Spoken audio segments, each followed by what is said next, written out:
কর্পোরেটদের স্বার্থে রচিত বিরোধী শ্রমকোড চালিয়ে দাও।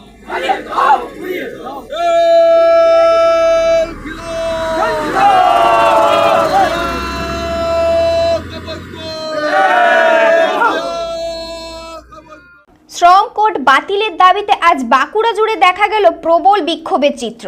কর্পোরেটপন্থী শ্রম কোড প্রত্যাহারের দাবিতে দেশব্যাপী বিক্ষোভ দিবসের অংশ হিসেবে রাস্তায় নামলেন বাঁকুড়ার মুটিয়া ও বাস শ্রমিকেরা। সকাল থেকে বাঁকুড়া রেলওয়ে গুডসেট এলাকা জুড়ে জমায়েত হলো মুটিয়া মজদুর ইউনিয়নের শ্রমিকেরা। সিআইটিইউ এর উদ্যোগে মিছিল বের হয়, স্টেশন রোড পরিক্রমা করে। মিছিল শেষে স্টেশনের মূল ফটকের সামনে অনুষ্ঠিত হয় বিক্ষোভ সভা। সেখানেই শ্রম কোডের প্রতীকী কপির আগুনে পোড়ানো হয়। বিক্ষোভ সভায় উপস্থিত ছিলেন বিভিন্ন বামপন্থী ট্রেড ইউনিয়নের নেতৃত্ব।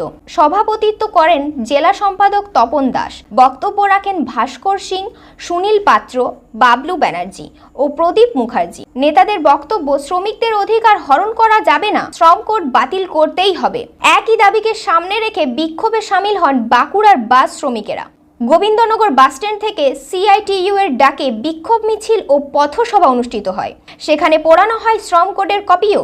পথসভায় বক্তব্য রাখেন জেলা বাস শ্রমিক ইউনিয়নের সভাপতি সৌমেন্দু মুখার্জি ও সম্পাদক উজ্জ্বল সরকার। সমগ্র জেলার শ্রমিকদের একটাই সুর, কর্পোরেটমুখী শ্রম কোড বাতিল করো, শ্রমিকের অধিকার বাঁচাও।